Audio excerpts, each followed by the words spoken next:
Black like me. Black like me. Black like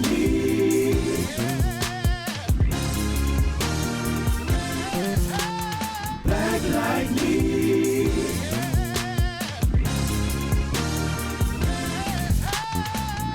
You're listening to Black Like Me with Dr. Alex G., a podcast that invites you to experience the world through the perspective of one black man, one conversation, one story, or even one rant at a time. Here's Dr. G.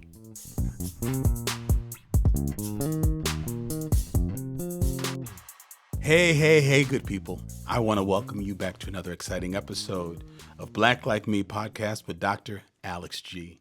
Listen, I am enjoying season 10 so much. The guests have been great. The variety of discussions have been tremendous. And the honesty in my guests' expression of their thoughts, their hopes, their aspirations, some of the things that they struggle in. And it just makes this podcast what it is. And so each time I come on, I tell you, we're going to do it again. We're going to have another great conversation. Well, today is not going to disappoint. I'm having guests on the show who worked with me on an ad hoc committee that Chancellor Jennifer Mnookin, who appeared on our podcast, put together in order to study and take a look at the sense of Black belonging among Black students, staff, and faculty at the University of Wisconsin-Madison. And we all participated on this committee together for about a year. You'll hear today from Dr. Angela Byers-Winston. She and I were the co-chairs of that, and Mr. Ray Allen was a part of that committee as a distinguished alumnus. We don't want him to be extinguished, but as a distinguished alumnus. And so we're going to have a lively conversation about that conversation and giving a little bit of the Black story or the backstory of that event. Dr. Angela Byers-Winston is the Vilas Distinguished Achievement Professor of Medicine and Public Health, and she's also the chair of the Institute for Diversity Science at UW-Madison.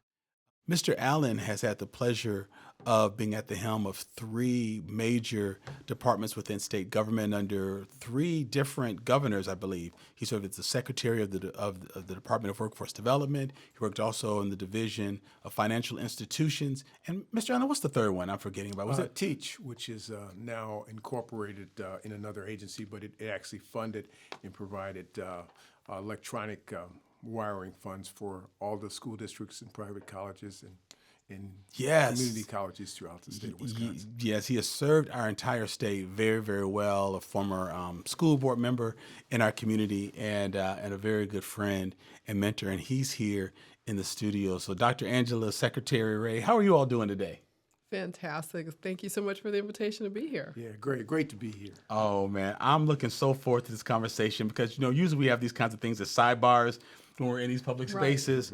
Right. And I will put links to the bios of these folks because I don't want to short cut that because they've done some tremendous things. I just didn't want to take up so much time talking about that. But listen, you all, before we get into our discussion, I love to do something that's called Black Icebreakers that help to break the ice so that we can just sort of, chill and enter into this conversation in a more relaxed posture. So I'll just ask each of you, starting with you, Dr. Byers-Winston, grits or cream of wheat? Grits all day, no sugar. I'm sorry, we're having technical difficulty. Engineer, sound like she said no grits. Is that what you heard? I said grits, no sugar. Oh, she had no sugar. Then there's no grits. Mr. Allen, come on, Mr. Allen. It's always grits and gravy. Okay. Oh, so more of a savory. Yeah. Oh yeah, you got to enhance. It's like life. You want to enhance. Oh my God! But what about now? Did you eat grits for breakfast? Yeah. Did you have gravy on it for breakfast? Yeah. Mm-hmm. Oh, okay. So that's like, oh my God! I'm a butter and sugar dude. Right? I made some on Saturday. Scrambled my eggs, put them over in it, broke my bacon up in it. I make a grit bowl. I'll take a grit bowl. Okay, all right. Just no sugar. It's supposed to be savory. Okay, I got you. Okay, let me just see. So, let me ask you this. Mr. Allen, when you were growing up in Milwaukee, did you have friends and family who put plastic on furniture? All our furniture was covered. The whole living room was covered with plastic. What color was the furniture? It was It was a unique kind of pinkish orange. Something I Who don't sold want your mama a pinkish orange I couch? don't want to disparage my mom. And it stayed that way forever. Because of the plastic. The plastic Yes. worked. Wait, but that plastic was something else when it was hot. Like when Well, a your little legs was sticky. You couldn't, as you got older, for the old folks that sat there, they couldn't do the two scoot. I always think I can determine people by their age and how many scoots it takes them to get off the couch. So you couldn't scoot anymore because you stuck to the that plastic. Oh my goodness. Let me see if that's a generational thing. Dr. Angela, did you have family members? We had plastic covered furniture. What and color was the furniture? It was a floral color pattern that had an burnt orange kind of theme. And the two side chairs, because you have to have the armchairs that go with it, were this kind of forest green. I still remember that. Now, was it in what your family may have called the front room? We had a living room, so I grew up in California. So there's a living room. Yes, okay. but I grew up partly in Savannah, Georgia. The first couple of years, my dad was a Marine. He went overseas to Vietnam a couple times, 13-month deployment each time, and we moved back to Savannah, Georgia. So in that home, in my grandparents' home, we had a front room. And You had a yes, front room? we That's what did my have a grandmother front called room. it, the front It comes room. off the porch, then you had the front room, then you go to the dining room, then you go to the kitchen. That's so Southern. It's very Southern. That's Savannah. Shout out to Georgia. Oh my goodness. Dr. Byers-Winston, you're outside and you see a bunch of black people running in one direction. What do you ask? Nothing. You start running. No questions. Even if you're in heels, Dr. If you're on Byers-Winston? heels, keep it moving. Mr. Allen, what were your answers? I agree with her. I'm running with them. Maybe even faster, depending on. That bad is just signal so- has gone up. Oh my goodness. When the bad signal goes Oh. up, start moving. Mr. Allen, while growing up, did you ever tell your mother to shut up or get out your room? Oh, you got to be kidding. Yes, I take that snow. I wouldn't even be here today if I even thought that. How about you, Dr. Angela? By the virtue of the fact that I'm still here, correct. I never told my mother to shut. I can't even say it. I can't even in this studio at my big age. I can't even put my mouth around those words to tell someone to Oh my goodness. hush up and be quiet. Hush up and be quiet. Definitely not my mother. Otherwise, you get a backhand lick. Do y'all know what a backhand lick? Oh, yeah. What's the back? Jeremy, by nod, you know what a backhand lick is? We got switches. I did get popped in the mouth after church one Sunday. My mother Well, told backhand us lick. Tell me what a backhand lick is, because some people don't know. Oh, it's a quick move. It's like a little ninja move with the back of your hand. With the back of your instead hand. The palm of your hand. And it will come out of nowhere, usually left field. But my mother had told us several times she was ready to go. We were socializing. I'm in middle school doing what I need to do, catch up with my friends. And she told me a second or third time, I said, I'm coming, like that. And just before I finished the G on coming, I had a backhand lick in my mouth. I got popped in the lips in front of church. Because usually the backhand lick is connected with a flippant comment. Yep. It's meant to punish the mouth. And when I told her, I already said I was coming. Oof.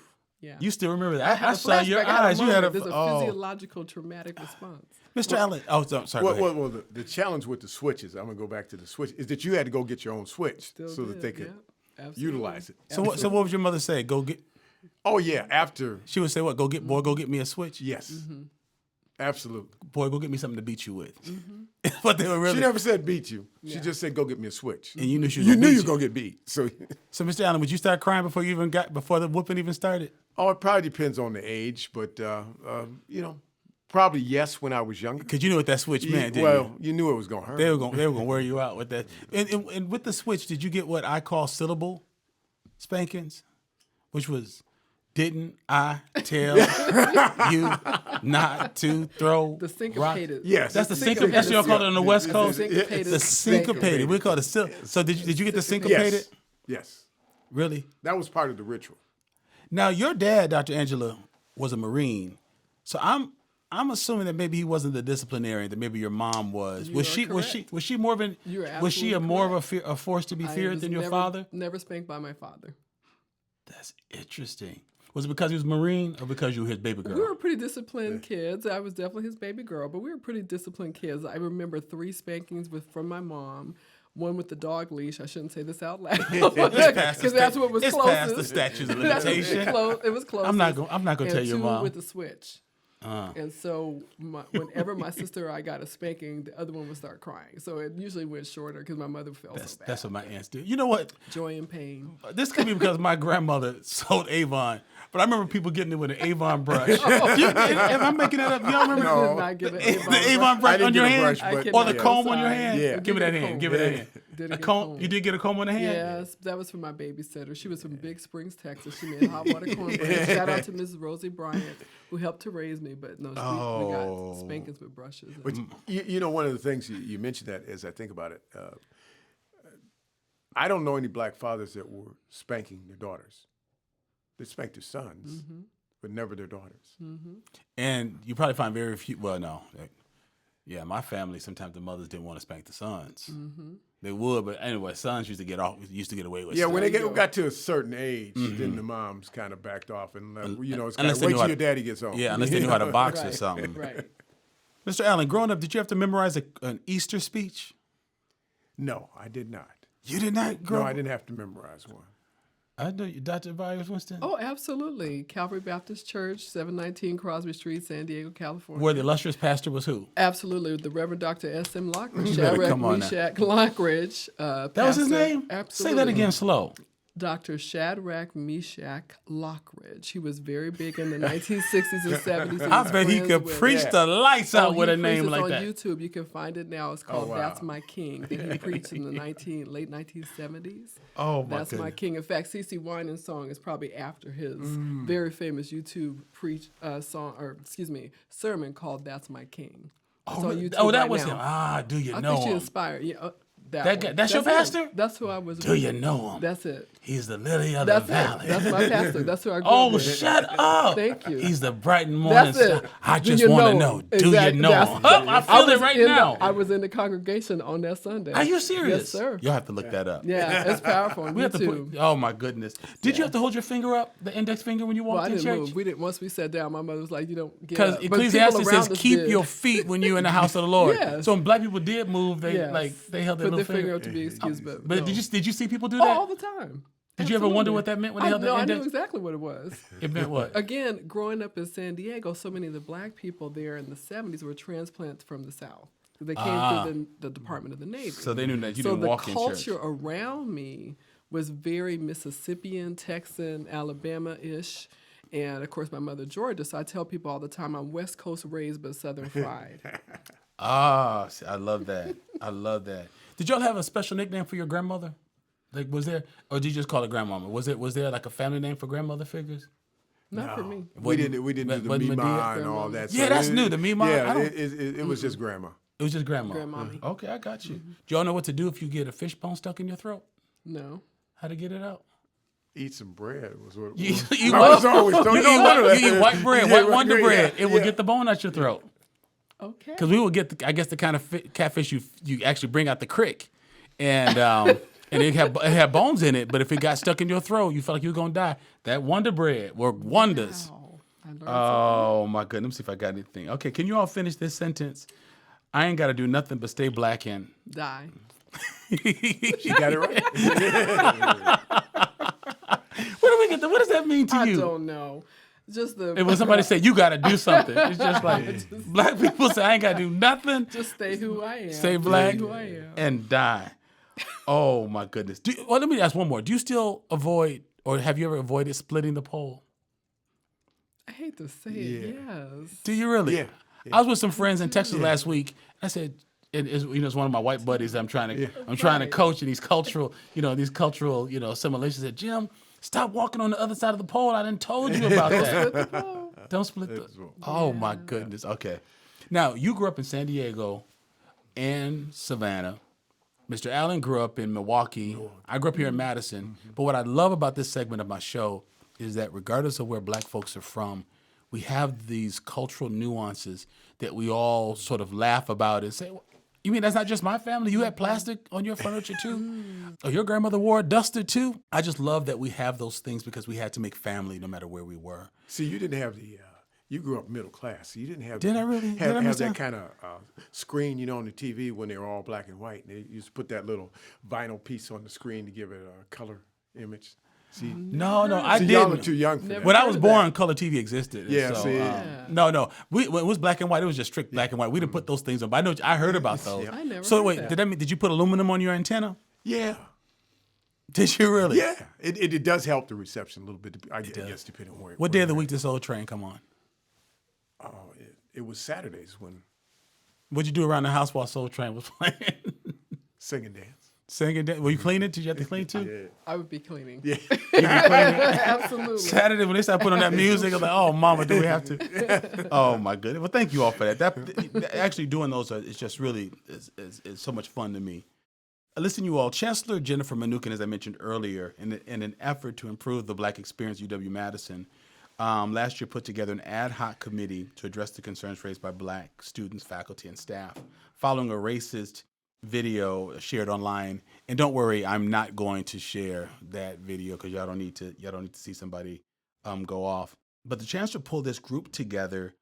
We finished it in September of 2024, and we gave the chancellor some recommendations. And I just invited some of my colleagues in to just talk a little bit about our perspective on the backstory. And this is just giving our insight. I think we would all agree we feel good about the finished product. It was a lot of work. It was way more arduous than I thought it would be. But I love reading the liner notes on DVDs. I like listening to the director's comments. I like getting the background story. So let's just take a moment and Mr. Allen, we'll start with you, Mr. Secretary. What's your connection with UW? You're an alumnus. What did you study at UW-Madison? Journalism. Okay. But for me, since I had served on Board of Visitors for a couple of the schools of journalism, one for the journalism school. And the Board of Visitors is responsible for like fundraising for schools? They provide kind of policy, Okay. fundraising, connect with the alumni Sure. kind of pieces. So it's kind of their way of two ways of having some alumni input into the degree programs of those schools. And the other big piece of it is basically to write a check. It's their mechanism to have alumni there that they can tap that will help them in the fundraising piece. Okay, so you've been doing that for years. Yeah, I've been fortunate. And I consider it an honor to be asked to do that. Of course. And it's a good way to reconnect with the university, other than the typical alumni thing where you go to games or just send them money. Yeah. No, that's a great point. Dr. Byers-Winston, your connection with the university? Thank you for asking. So I have been on the faculty for 27 years. That's I moved amazing. here in 1997 and have been in the School of Education and now in the School of Medicine and Public Health. Wow. And you're also a clinical psychologist? Thanks for asking that too. A counseling psychologist. Just a little bit of a difference. Sure. Similar I got you. training. Now, you said around 26 years, so that's got to make you one of the most tenured, 27 years, one of the most tenured Black female faculty members on Probably UW, on the one campus? of the longer standing faculty there who's on the tenure track. We have other colleagues Sure, who've been on but the I'm asking about the faculty tenure track. longer, like Sandra Adele, LD Oakley, other folk. But in terms of time at the UW, I think Carl Grant may be the only other Black faculty who's been there longer. Professor Grant's still around? He sure is. I mean, I shouldn't have said it like that. But he was a professor when I was in school 40 years ago. No, that is fantastic. So tell me, how did you feel? How did you feel when the chancellor reached out and said, "We're creating this committee. We want to study another incident or talk because of an incident. We want to study this again."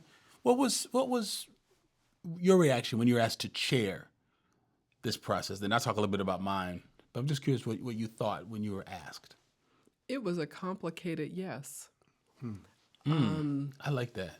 Because many of us, those in the listening audience and around this table, understand that when we are asked to take under work or undertake work relating to the experiences that we live, this is not academic. I have skin in the game as a Black person, as a Black mother of college-age daughter, to engage in some thoughtful process to say, what can the university do better, to be better, for Black folk to thrive and to flourish? It is emotional labor. And in 2023, we were barely out of the critical part of COVID, and Black Lives Matter resurgence and still healing from that. Right. And then to have this very painful, violently laden video run rampant around our campus community, and to see the university's response not meeting the needs of the students in particular, it was hard. It was a hard yes. It was hard to say yes because there's an expectation, I think, as Black people, when we are asked to do something on behalf of us, that that's a very heavy water, pail of water to carry, because it's not just my individual experience, it's our collective experience, and gathering that was going to be challenging. So it was a complicated yes. To be honest, the only reason I said yes is because Dr. LeVar Charleston, our Vice Chancellor for Inclusive Excellence, said that I would have the honor and the privilege of co-chairing the committee with you, Dr. G. I definitely would have said no if it was a single task, if it was a single co-chair, absolutely not. And probably not a lot of other people I would have carried this water with besides you. So it was a complicated yes. I love that phraseology, complicated yes. And I was planning on saying this before you even gave your response, but when I was told by the chancellor that you were the co-chair, I love the fact that it was a tenured faculty member and not two alumni. And I knew that you had a very sensitive BS meter, and that you wouldn't let stuff fly that has flown in the past, and that you would do things with a certain academic je ne sais quoi that would raise the bar. And if it had just been with someone whose voice I didn't really know and who would have been too afraid and tentative to challenge the university in this process, I would have said no. So because of who I was paired with, it really absolutely caused me to say that, because you're right. It's costly because that's right. You have to ask, what am I going to say that I haven't said before? Correct. And will my words be used against me? That's right. Am I just being asked to speak into a vacuum so they can record these sounds, put them down on paper, and say, there, we've asked again. Can we please get beyond this video? Can we please get beyond the noose in Camp Randall? Can we please get beyond the Fiji slave trade when I was on campus? Can we please get beyond the attack on the Black female basketball player on Lake Street back in the 80s, or the attack on the advisors in the academic advancement program? My mind quickly went back through all the things we discussed as a student when I was the vice president of the Black Student Union on campus, through completing my education, working on campus, sending my daughter there. I could not believe that we're talking about the same stuff, that it was coming up again. So I had to take all of those things into consideration. And when I realized I have nothing to lose, except time and energy, but I can speak honestly, and I had to hope that the new chancellor would have some a different perspective, and that she may be new enough to be ambitious enough to try something different. If there's a moment in which I can lend my voice, this would be it.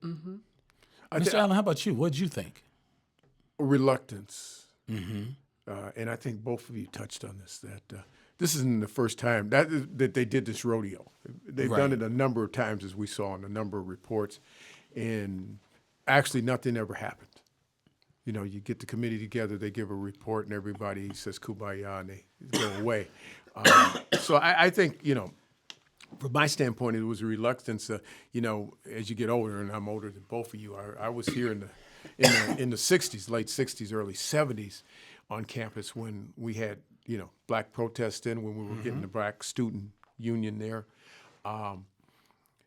This is kind of reliving all of that. But the point of fact is, why are we doing this again now, 40 plus years later, and to serve on a committee that basically, I don't know where there's other reports that we were able to find, some of them online. I don't know whose garbage can they ended up in, because if they had acted on some of the stuff that they had done then, or that had been recommended then, they wouldn't have been at this stage of the game where they had to reconvene another committee to make recommendations that are somewhat similar. There's some differences, but somewhat similar to what people had told them needed to happen years and years ago.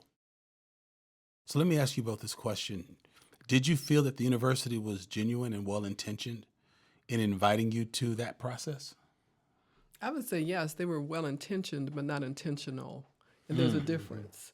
So I can Elaborate on that a little bit. Certainly, I can have good intentions, which is an aspirational value set that says these things are important. Let me give voice. Let me pass the mic. Let me share the mic. Let me invite stakeholders into this conversation. Intentionality has more of a systemic, deliberate intentionality around what am I taking as responsibility. There was a midpoint where I felt like the good intentions were let's create space for the first time to have an all-black committee. All black. The first time in the history of this campus to have an all-black committee take up the mantle of articulating what needs to happen in this moment for the black community at UW. That's well-intentioned to say, we're taking our hands off, we will give you infrastructure support to facilitate meetings, facilitate access to different stakeholders on campus to interview. Well-intentioned. Intentional goes back to what you said, Mr. Allen, which is, did we really need a committee to do that synthesis when 4 to 5 reports, which we'd already gone over since the 1970s, have copious recommendations laid out? And a scorecard could have just been tallied to say, what have we done, what have we not done, and why? So intentionality, for me, says I being the institution, chancellor, leadership office, taking ownership to say, I actually don't need another committee. What I need is really an interrogation of the systemic, what would I say, inertia on this campus that keeps us from moving forward. Because as you and I put in the preamble part of the report, an object in motion stays in motion. Unless it hits a rock, right? So let's talk about what are the rocks that have caused this university, to Mr. Allen's point, to not have made progress on the things we already said were important. So well-intentioned, yes, not intentional. One of the things I remember from Chancellor Mnookin's investiture was that she said she was not prepared for the level of racism in Madison.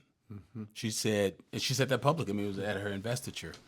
One of the things, I'm sort of jumping right into the meat of this now, one of the things that I wish had come out of this report or went into the report or was discussed more was, break that down for me more, Chancellor.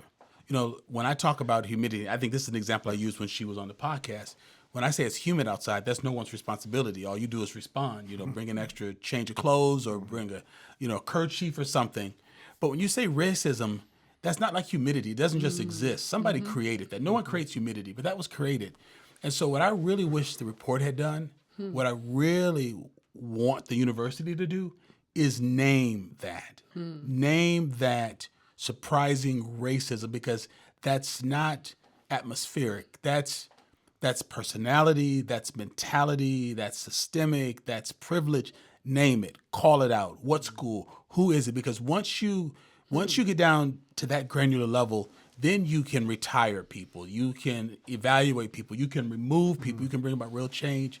And so although I do feel that university was well-intentioned, anyone who listens to me will hear me challenge it, but they will know in a moment, I love UW-Madison. They understand. That's why I show up at stuff. I appreciate it because of its impact on my mother's life and then its indirect and direct impact on my life. But I don't think it's too late. I really need the chancellor, I need the team to name, what do you mean when you say you weren't ready for that level of racism? Let's call that out, because I think that's key. Am I being, I don't know, too specific when I say that? Does that lend any relevance to the discussion? Well, let me go back to your original question, then I'll come to that. Well-intentioned was when I was here in started 69, but the programs they ran with Ruth Doyle, former governor's mom, right, were well-intentioned. Those the 5-year program. The 5-year program recruited individuals across the United States. They actively went out and recruited folks to come here. And many of those, and some of those, my good friend Carl was part of that program. But those individuals, many who came from the South, couldn't get in institutions in their own states because they were segregated. So well-intentioned at that point, truly well-intentioned to help individuals, to provide them access to a quality college education. So now we fast forward to your point now. The challenge has become, I think, for all the chancellors, is to deal with this underlying current of racism that exists in the state of Wisconsin. It exists everywhere. Right. But nobody wants to call it that. Right. They want to kind of avoid it. They all know it's here, but they don't want to call it out. And if you look at some of the things that happen with the legislature and its interactive, those are race-based. They weren't focused on, if you want to focus on special grants for minorities, I'm agreeing with that. But let's go after some of the grants to go to alumni that have special interest in the law school because their mom and dad give a lot of money or the alumni privilege. Let's go after everything that provides special to anybody. Come on, Mr. Secretary. So we've now just pointed out one thing that we want to eliminate, but we're going to leave all these other pieces. So I think to your point, I don't think they'll ever call it out in the true sense that you're talking about. At least I want them to admit it collectively, not just the chancellor, collectively as an institution, that it does exist here and that it provides a challenge for us to overcome, because they, like the city, like to live under all these platitudes that they get best of this and best of this, and we're not this and we're not. We're no different than any place else, other than we do better PR than a lot of the other places.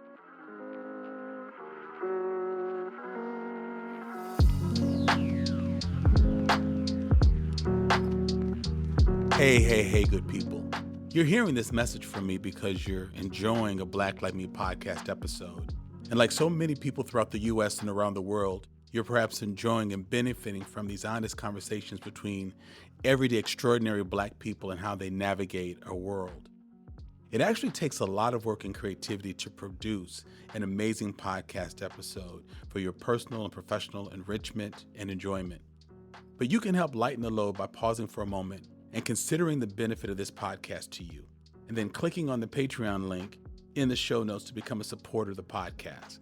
Listeners make this show enjoyable, but it's supporters that make it possible. For as little as $2 a month, you can help make this award-winning podcast even better. So take a moment and think about what this podcast means to you, how you respect it and how you look forward to it and how it gives you great insights. Click that link and support at a level that's commensurate with your benefit. Contrary to popular belief, podcasts are far from free, and their impact is far more than merely nominal. So I invite you to take a moment, join with me in making this podcast even more powerful, even more polished, and even more popular. We want to take these conversations around the world, and you can be a part of that. Click the links now. Can I just pick up on something you said, Mr. Allen, because you bring up something that I wrestle with often in terms of this being well-intentioned, but we already know what the issues are, and lots of efforts that have happened over UW in your lifetime here as a student, as an alumni. And it makes me think about something that the Black author Tony Cade Bambara said, which is, what are we pretending not to know? Like, we are actually in this collective collusion of like a stupefied, like, what's going on? And then you have someone like Chancellor Mnookin coming from Southern California and LA, who with a fresh pair of eyes says, oh my gosh, it's everywhere. Racism is everywhere, and not naming it. And then we just have this collusion, but we're pretending not to know it's racism. Right. There are systemic and individual people, to your point, Dr. G, that are bulwarks, that are holding back progress. Gatekeepers instead of being groundskeepers. They're putting up more debris instead of sweeping it out of people's pathway. And then we pretend not to know. Right. And I think that's when being more intentional comes in, not just being well-intentioned, but intentional. You know, Mr. Allen, to your point, I remember being an advisor in the School of Pharmacy a number of years ago. And we only admitted 120 students every year. And so pharmacy school was 3 years. I can remember the chancellor, the the dean getting a call from a pharmacy owner, a pharmacist who owns maybe a chain of pharmacies, and is like, hey, Dean, what's up? I give X amount of money, and my son didn't get into pharmacy school. Because if you don't get into pharmacy school, it's not like you wait the next year, because there's 120 waiting to come in. So if we're going to stop all of the special considerations, like, you're right, no one's talking about that. That pharmacist called the dean of pharmacy and said, look, I need my child to be in pharmacy school, or you're not going to get this money. And all kinds of agreements were made. So for folks who are listening, who might feel like, well, in 2024, maybe everyone has had an opportunity to overcome. Maybe we don't need that because, it's a clear playing field. Those things are still going on without being checked. Those kinds of calls are still being made. So if we're going to make changes, we've got to really make changes. But I like what you said, Dr. Byers-Winston, and both of you, about let's just name this, let's call it, because unless we get comfortable calling that, we're just one more video, one more noose, incident away in Camp Randall for having this discussion again. And so I'm to be honest, I'm hoping that this episode serves as a bit of an audio addendum to the report, one that's unfiltered, uncensored, because we're just sitting as colleagues here in my studios just talking about our perspective, because we put a year into that process. I mean, I don't work for campus, but there were some weeks I put in more hours there than I did at my church. I mean, there was like the meeting before the meeting, then the meeting All after. Our prep meetings with the prep staff, then a prep meeting for the chancellor. Then we meet with the chancellor. Then we debrief. There was a lot of thoughtfulness behind that. I missed out on a whole season of a tennis league because my Tuesdays were open, and then every meeting we had fell on Tuesdays. But I chose to do it, so I'm not complaining. I chose to do it, But I think having an opportunity to say, here's our perspective. If I were to look at the process and say, yeah, I'm very proud of what the project looked like, and much of that has to do, with not only the leadership of Dr. Charleston and his team, but also you, Dr.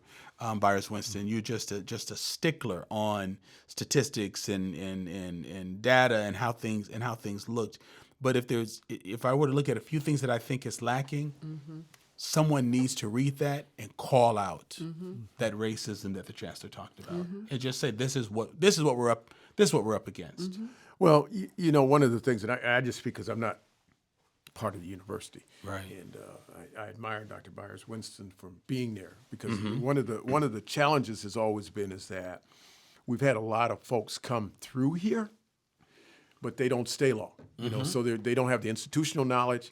And their real goal is, I think, to go to the next place eventually. So it's good to have people here with legacy like yourself. But I think the other part from outside, just as alumni, the university has all these brilliant minds over there, and then to call on a citizen committee to come do their work. Because there's a whole bunch of people over there getting paid very well to do research, do all this stuff. How much did you get paid for being on that committee? Zap. And not that I'm saying no, I should I got have. you. But my point is that in other spaces where they come in with a swagger. We all got PhDs. I'm not hating on PhDs, but we all got PhDs. We're at the University of Wisconsin. We're really smarter than you. Whether it's a business setting or anywhere else they come and engage, they come in with this swagger that they know everything. So if they know everything, why are you calling me? Because first of all, I always have this belief that, whenever I'm talking with the university folks, and from a business standpoint, or when I was in government, I don't know if they're ever listening because they always think they're the smartest folks in the room. So that air carries it over. So, for them to have frank conversations with anybody is pretty hard, because a lot of people just tune them out just because nobody thinks they're listening. And it's not always true, but but of all the years, all the research they've done, somewhere in their little inventory, they should have all the data. They should have all the statistics. They should have all this information without somebody having to regurgitate it to them.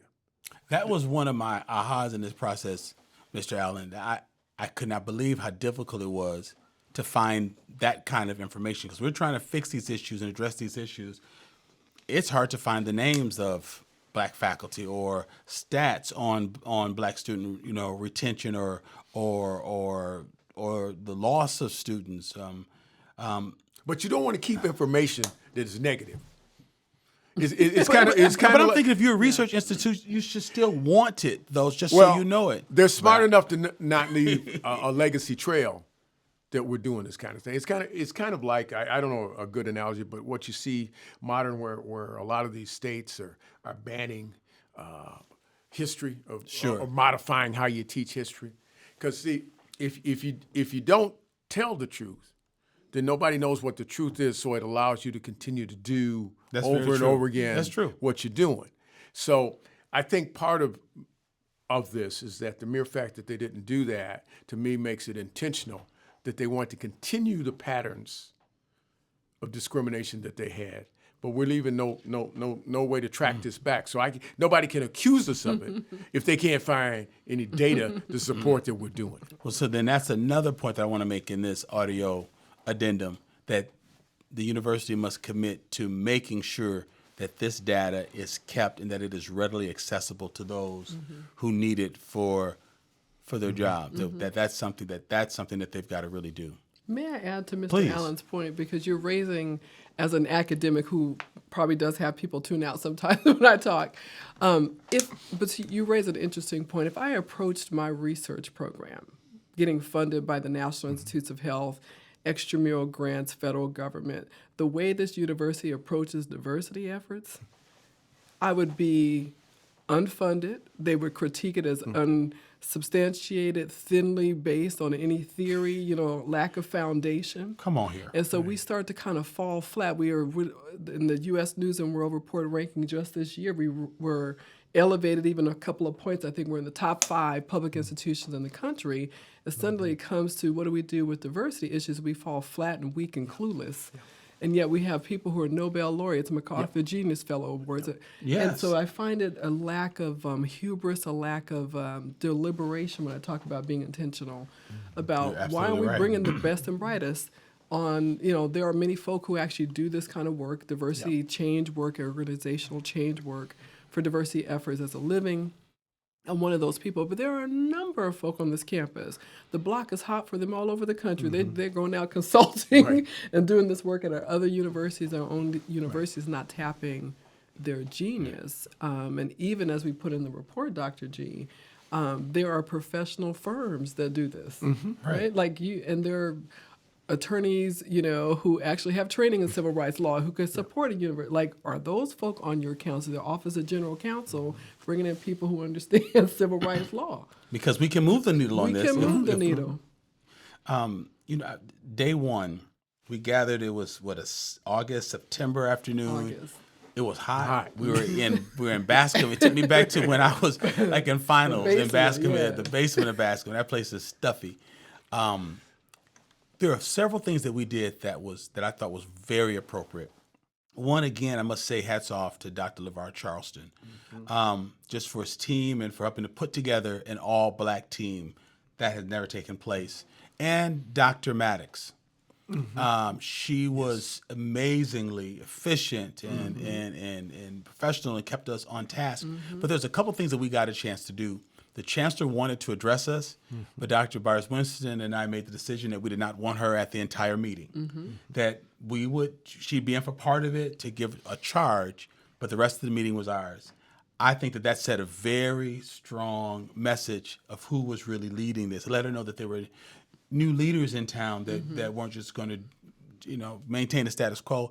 The other thing is you spoke up and said that Dr. Maddox had a very wonderful administrative staff member, Sadie, and was fantastic. Staffed us greatly. Phenomenal. But you said, but if we're going to be chairs, there are things that we want people to say and don't want to feel like they can't be completely honest because Sadie, who was white, was in the room. We made the decision there that she could staff the team but would not be a part of the meetings. That was different. So the chancellor could come but couldn't stay.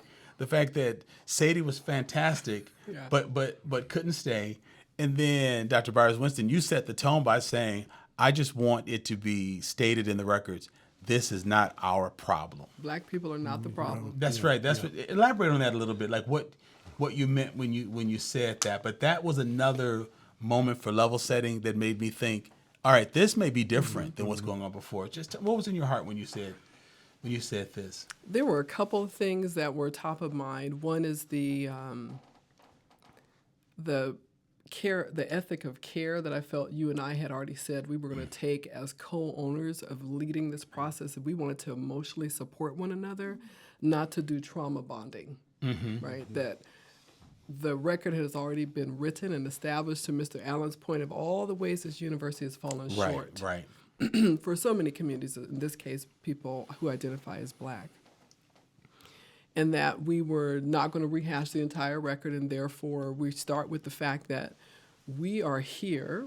Folk know when you come to Wisconsin, whether you were raised in Wisconsin or not, we understand this is not like when people think of cultural diversity in cities in the United States, most culturally diverse. Madison does not come Madison does not come up. And so we understand, like, nobody's clueless coming here. We know it's cold, but folks still are here, to Mr. Allen's point. We can get folk here. We can recruit them. We just can't retain them. And so top of mind for me was to just level set for us as a group that we are bringing all of our gifts and talents and brilliance with us. And it's an environment that has the responsibility to meet us where we are in our Black brilliance. We're not the problem. We came here or recruited here with good intentions, with all deliberate speed, if you will, to, as I said, bring our talents and our time and our brilliance. And it's the campus's responsibility to make sure we can flourish. Again, be a groundskeeper, not a gateskeeper, as my colleague Rhonda Montgomery, who's a professor, talks about diversity issues in the sciences, talks about it. But we still have this kind of weeding out mentality, and so we're not the problem. The other piece that came up for me and why I said that is we wanted to take an approach with this committee that was a root cause analysis approach. Let's get to the points that Mr. Allen raised. What are those roadblocks? What are the organizational systemic challenges that keep hitting us relative to the university's stated goals to optimize Black brilliance? Since you said Ruth Doyle and so forth, the record is there, but we're not the problem. Right. What, in your opinion, and I want to ask you this directly, Dr. Byers-Winston, what makes UW-Madison so unique in its spotty race relations? Because we're at a critical juncture in the country, in the world, but yet you're from California. There are meaningful things that other schools have done in order to engage an underrepresented group without fear of whether or not it was fair. So places are making strides in this area. They're putting money into finding Black brilliance and maintaining it and retaining it. And in your perspective, just not speaking as a university representative, if you could step out of that, are there things that you look at and say, here are a few things that makes race relations unique at Wisconsin that doesn't exist in other places? I'm not quite sure. I can say this, in terms of what's unique about other places, they're willing to go to court. They're willing to get sued to try something different. The universities are willing. Other universities I have worked with and seen. So UC, University of California, Irvine is one of those. After the murder of George Floyd, I would say the lynching of George Floyd, they started a Black Thriving Initiative campus-wide. Yes, they did. And put money in it across the entire campus for staff, faculty, and students. And that's after Prop 209, right? Like after the university. And they still did it. You think UNC Chapel Hill, now I don't want us to lose presidents. We saw what happened at the end of last year, this time last year with MIT and Harvard in front of in front of Congress. But they were willing to kind of put 10 toes down and say, this is the right thing to do. And we're going to push forward and have the university circle the wagons, if you will, to make those initiatives happen. But I think at a systemic level, that's what comes to mind is they're willing to push the envelope and possibly get sued. That's just That's just truth. And that's something that we've got to really We're consider. very risk averse here. We're Sure. very risk averse here. And again, this is above my pay grade. I don't know what it feels like to run a university. Sure. But we're very risk averse. And as we put in the report, everything around race relations and especially relative to black people in the UW is not just happening in the last couple of years where we have a legislative pushback on diversity, equity, inclusion. There were issues, as you said, Mr. Allen, in the 60s, 70s, and 80s and 90s. I remember years ago being on campus when Donna Shalala was our chancellor. She created the Madison Plan. And I worked in undergraduate admissions. As an employee of the university, I felt very strongly that she owned that initiative. I don't know that a chancellor since that time at UW-Madison has felt to me like they really own that. And so even as I look at our colleague, Vice Chancellor Dr. LeVar Charleston, I know that the buck stops with him on a lot of things that have to do with inclusion, but he can't control the hiring of deans or faculty or the rest of the campus. I mean, that's more of a provost function. So many people will say, well, we have Dr. Charleston, he's heading up our inclusive excellence. I'm just curious, and you all can opt not to weigh into this, particularly you, Dr. Angela, because you're an employee, but I want to see Chancellor Mnookin say, I'm owning this, and then taking steps to really own it. Because I think that there's some sincerity there.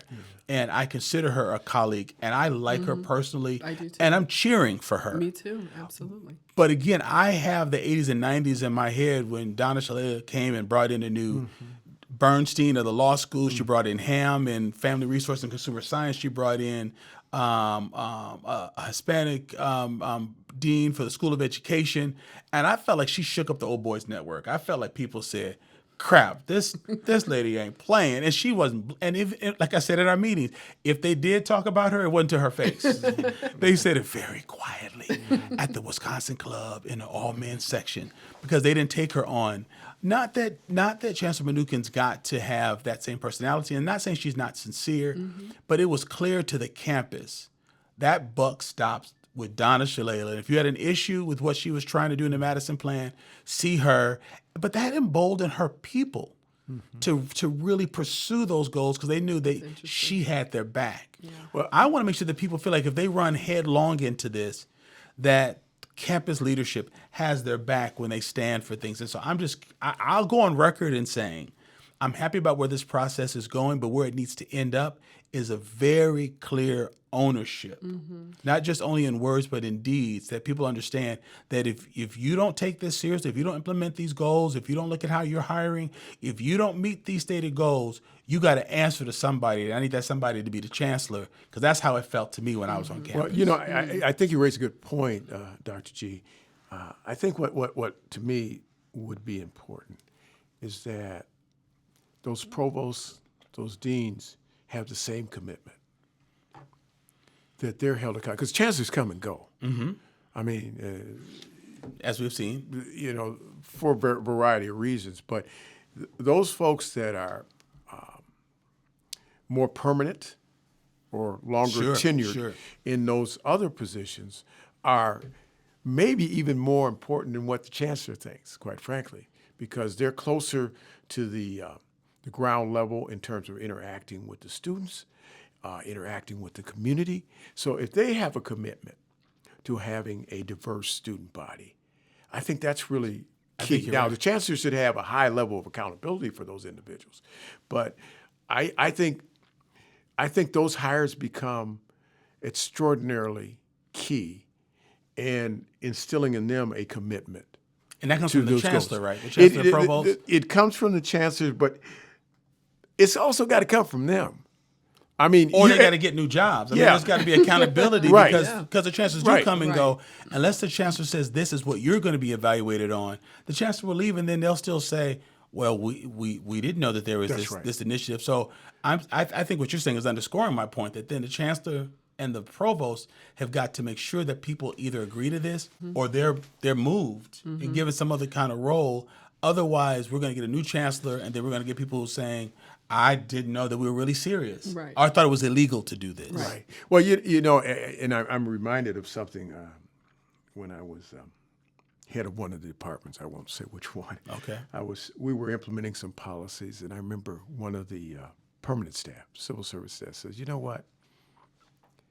That's a great policy. I don't like it, and I'll be here after you're gone." They said that to you. Yeah.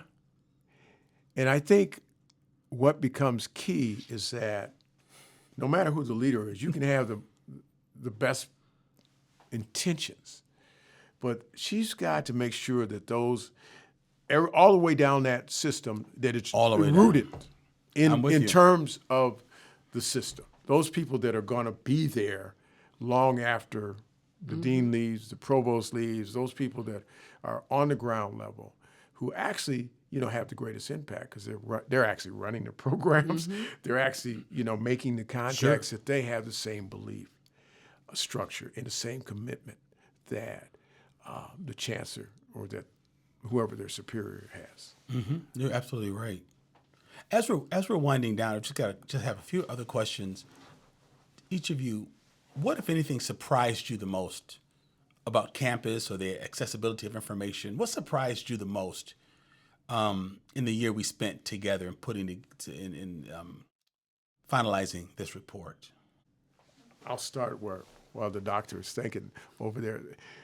I was surprised at the limited number of tenured staff that are actually at the university.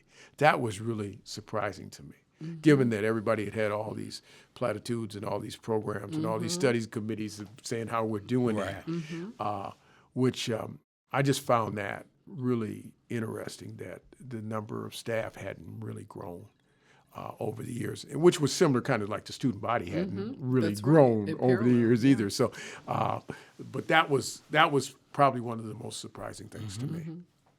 Dr. Byers-Winston?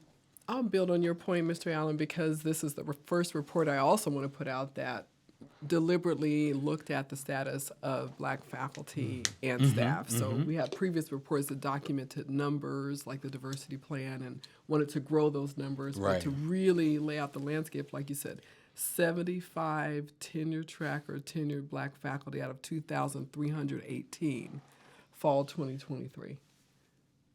75. That was a mic drop right there. In my head, I'm like, what's the threat? Well, again, that will not interrogate that. And related to that, what surprised me, and I've been here 27 years, we've never had a Black faculty and or staff council. There is no shared governance to communicate our feedback in those policy-making spaces that affect our lives. And so I'm just going to interrupt you. As a prime example of that, to me, is one of the failures or weaknesses, is that if I look at the Afro Studies department, they don't even have a board of visitors. Right. They want one. Well, they should have one, because Exactly. the board of visitors becomes advocates for the school. right. But as one simple example, Great example. of where the institution, I think, has failed or is Right. failing or has elapsed, however you Right, want to put yeah. it. And again, you have Black alumni who want to be on a board of visitors for the school, for the Department of African American Studies, would raise money, would give money, but that structure is not in place. That's a missed opportunity, because it's not like I'm going to say, oh, well, then let me just give it to another department. That was the department I studied in. Right. I want to give money to that department. So what, if anything, angered you the most during the process?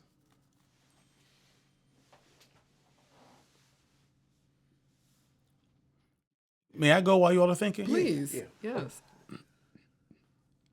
I was angered and also disappointed about the degree to which we constantly refer to the legislature, because who was the boogeyman when the legislature was an anti-UW-Madison?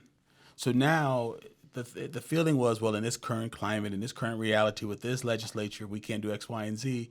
But when they weren't as harsh against UW-Madison, we still had low results.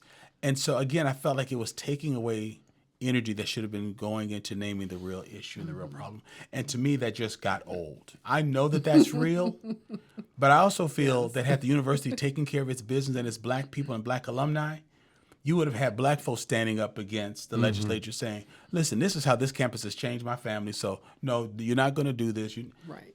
they could come against the university without any fear that we're going to lift our black voices and sing. Well, you come in, and this is not a criticism, but per se, that one of the challenges is that, you got some good things happening over the university. Of The course. Afro Studies Department, I mean, they've been working with you.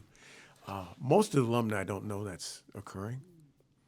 Mm-hmm. So from an anger standpoint, why have they blocked that exposure to their programming, the things that they are doing when they're reaching out to the black alum? I mean, I get all the stuff when they want to check. Very little of it is saying that we're doing anything for people of color, period. There's one or two programs that they have that they do, but nothing else.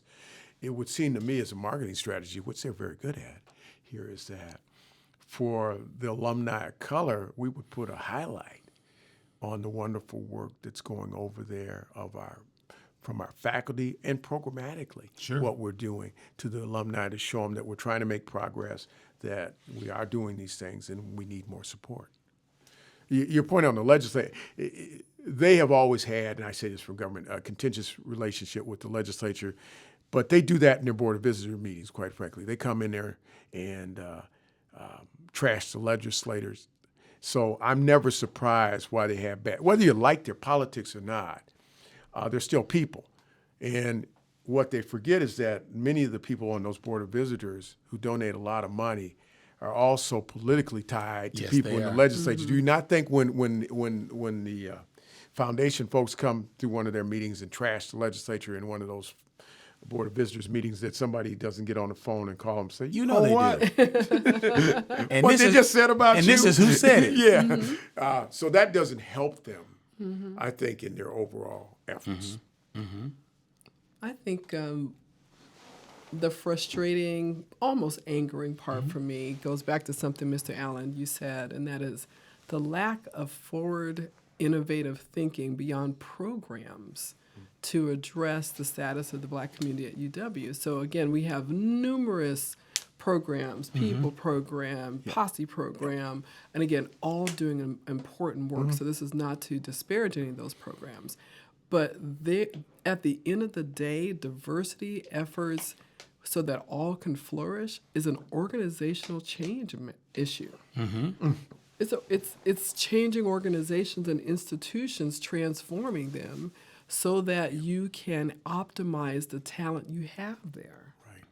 And I'm constantly confounded. Like, if this were corporate America, Yes. they would be hiring firms, consulting groups, Lawyers. experts, lawyers, to come up with institutional strategies, not just new programs. That's right. And I just kind of, and again, I'm very excited about all these amazing efforts that happen around philanthropic fundraisers, like we have the new RISE initiative, our artificial intelligence initiative. A lot of money, 150 faculty they're expecting to hire through that. 150. Wow. So we can do it. University can think outside the box and raise money for some innovative thinking. And again, back to your point, Mr. Allen, when it comes to diversity and equity issues, we just kind of fall flat and weak. I don't know what to do. This seems really hard. Right. Let's ask people of color to tell us what they think they need.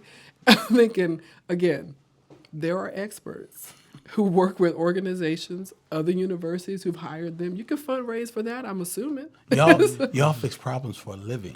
Researchers fix problems. You Curing create cancer. solutions for things that have never had a solution. Yeah. You can figure this out. Yeah. You can, and particularly now, when obviously black faculty, staff, and alumni are willing to partner with you, this is the moment to really get the big stuff done. It's only 75 of them. In fact, you put us all in the chancellor's office. You really could. Wait, are you proposing a sit-in? I'm just saying, I'm not supposing to sit in. No, I'm suggesting a sit-in. I'm just we saying can all you can stand in convene there. us. We You can convene us. and we can have a conversation. Is this report going to change anything, Mr. Allen? I hope so, but I'm just not feeling it at this point. I'm hoping that it happens, but wouldn't surprise me if it doesn't. I think, the committee made some excellent recommendations. One thing that I think we probably should also look at is working with that foundation. We did talk a little bit about that. But we've got to get those big donors to the university and explain to them why DEI is important, why diversity is important, because that's who they listen to. Right. And if it's nothing more than calling up those big donors to the sports department and saying, look, we got a diverse student body. It helps you recruit better athletes here to your sports programs. Whatever the niche is, we've got to start getting that message across. Yes. But no, I'm not overly optimistic that anything earth-shaking will come out. I appreciate that honesty. Dr. Byers-Winston? I'm going to be the eternal optimist here just to balance out Mr. Allen's realistic perspective, because the history is on his side, right? That the documents show that there won't be sustained systemic change.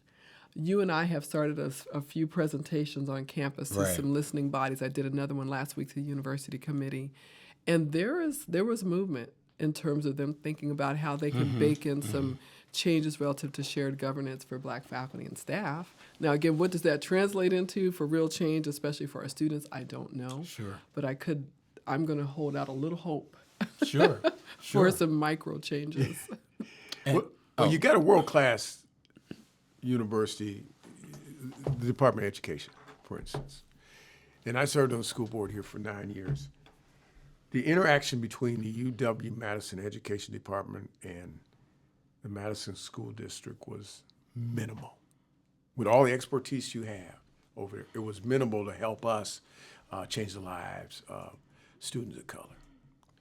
So to me, if they just use the School of Education to integrate itself into the K-12 system of the state of Wisconsin, they could help develop a feeder group that certainly would enhance their student body, probably would spark some interest from other professionals who would want to come here to teach and, run programs.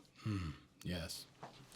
I will say that I can certainly relate both of you. I feel that what is different this time around is that I feel that we each have access to the chancellor in the top tier of the university to say, hey, you said this was going to happen or this wouldn't happen. What's going on? I feel that we can circle back around to the chancellor and say, we have some additional thoughts. Listen to this podcast. How do we make sure that we instill your values and this desire of the university into your deans and higher ups? Yeah. I feel that we can still go back and say, here's some afterthoughts that can serve as an addendum to the report. What do you need from us to encourage you to continue to move ahead in this? I think that there's enough newness with the new chancellor that people are willing to give this the benefit of the doubt. And so if we just tip this, and we did give some lobs. She asked for things that she could just make happen right away. She also asked things that would be very difficult. Because if they were too easy, then we weren't asking hard enough questions. And so I feel like there's the sincerity to do better because so much is weighing in on this. But I think we have to make sure that the campus understands that the work is not finished because the report is. Now we're expecting as much in response to them as they expected from us. When is this going to be finished? When is this going to be finished? They put demands on us. I think we with other alumni have to put demands on the campus. What are you going to do with this? And what's the measurement mechanism? How are we going to continue to communicate progress? Because people now have high expectations. When I see some of those provosts and deans show up at community events, then that'll help me be a believer, because their absence. They're like ghosts. And so they need to be out there in the community. Well, I think that would help. That's a good, because that tells me something about the community, their commitment. Now, it's a small community, and certainly the university serves a larger area than this Madison. I'm just asking, when those provosts and deans, when generally people would know who they are, because any one of them could walk through any of our major African-American events and nobody would know who most of them That's are. right. That's right. So when they show me they got some level of engagement, then I'll start to believe that all this can happen. Oh, I like that. that's another mic drop. Well, I want to thank Dr. Angela Byers-Winston and Mr. Secretary Ray Allen for being on my show. I really appreciate you all being here. I've enjoyed this conversation, and it has brought up our sense of collective commitment to this process, and we really want Wisconsin to win. We want a W for this. Absolutely. We're not in it. We're not rooting against it, but show us that we're right for believing in you, so we can send our children and grandchildren That's here. right. You owe us that much as a public institution. So thank you all for speaking so candidly and so freely into this matters. It's made this conversation really powerful for me. Listen, you, Dr. folks. Thank you. My pleasure. Listen, these conversations always end too soon for me, Black Like Me family. And so, but we want to expand the conversation. So please be a part of our Facebook discussion. We have questions that'll be posted. You can interact with each other. Perhaps you work on campus or you work on a different campus.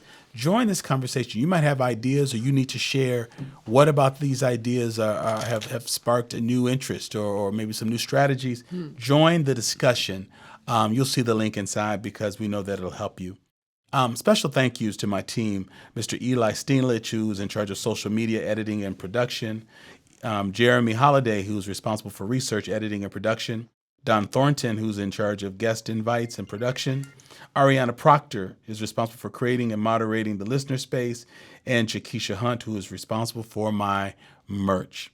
These folks help me stay on my game. I told you, listeners, that this was going to be a powerful conversation. I want you to do a couple of things. Besides going to the Facebook page, share this with folks who you know who are involved in the educational system, whether it's elementary or high school or college. Share this because this is a very meaningful discussion. And if you're listening and you're somehow connected to the university currently or as an alumni, think about what we're talking about here. Share it with friends. Start a conversation, but don't let this start and stop with this episode. Keep this alive because we need more people to get into this space having these kinds of conversations. And I want to say a special thank you to the listeners because for the past 9.5 seasons, you've made this a complete joy. So thank you for listening. Thank you for leaning in. And thank you for being a part of the change that we all want to see. Have a great day, and I look forward to being with you next time. Black Like Me. Black Like Me.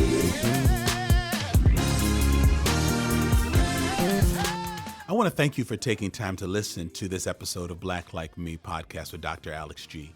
If you like that opening track of our theme song, you can show your appreciation to Corey Saffold, who created that and produced it, and Marcus Fleming, my cousin, who's on vocals.